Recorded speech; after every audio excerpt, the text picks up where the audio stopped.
Hello and welcome to SelfWork's YGTG, or You Get the Gist.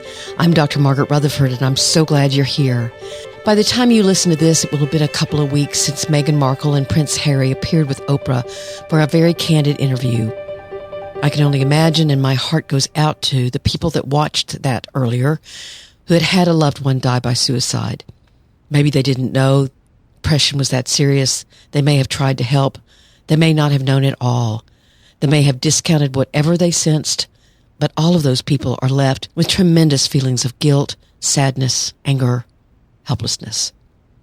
Many people struggle with some kind of depression. In fact, for every suicide success, as it's ironically labeled, the American Foundation of Suicide Prevention says there are 25 attempts.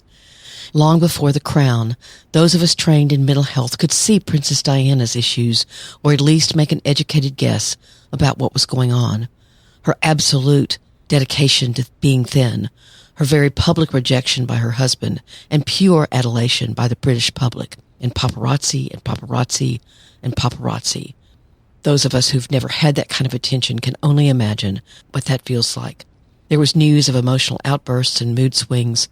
She may have had a previous sense of what the royal life might be more than Meghan, but life circumstances were working against her.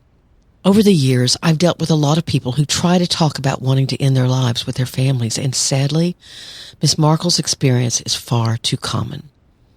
When you Google suicidality, for example, here come a myriad of posts about what to do and how to do it, and that information, if it's read and researched, is helpful and accurate.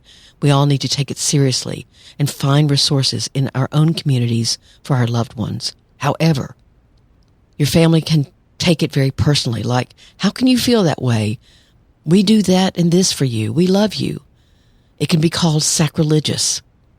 It can be rated as needy or attention-getting. It can even be used to taunt or deride. Oh, so you want to kill yourself? Well, have at it. It can be discounted. Maybe you have said it before and nothing happened, or nothing happened they know about.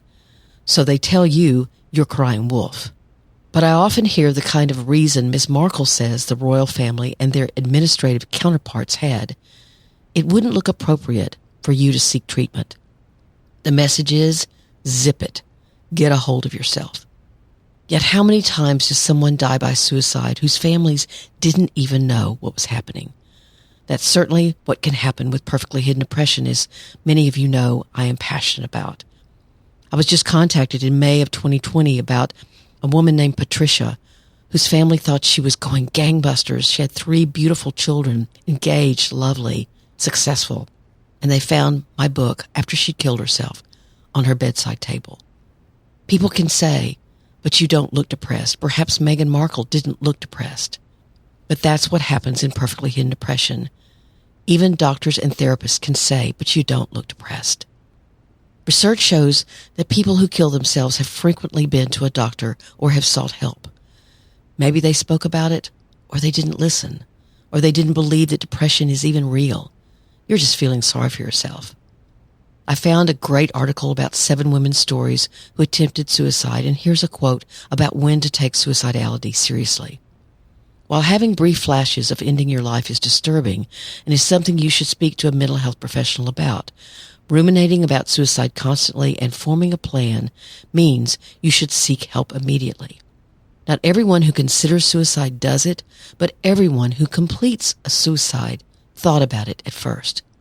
So it's super important to take even these thoughts seriously. So whether it would look good or not, we've got to take those kinds of comments seriously. I'd strongly recommend erring for any loved one on the side of overreaction than underreaction. And remember the words from the article, actually from a Dr. Gandotra at Johns Hopkins University. Everyone who dies by suicide has thought about killing themselves before. Even if it's impulsive, they've thought about it. And maybe even they've told someone. It's so important to really listen. Thanks for being here at SelfWork. Please take very good care. You cannot prevent someone from killing themselves, but you can listen. I'm Dr. Margaret, and this has been SelfWork.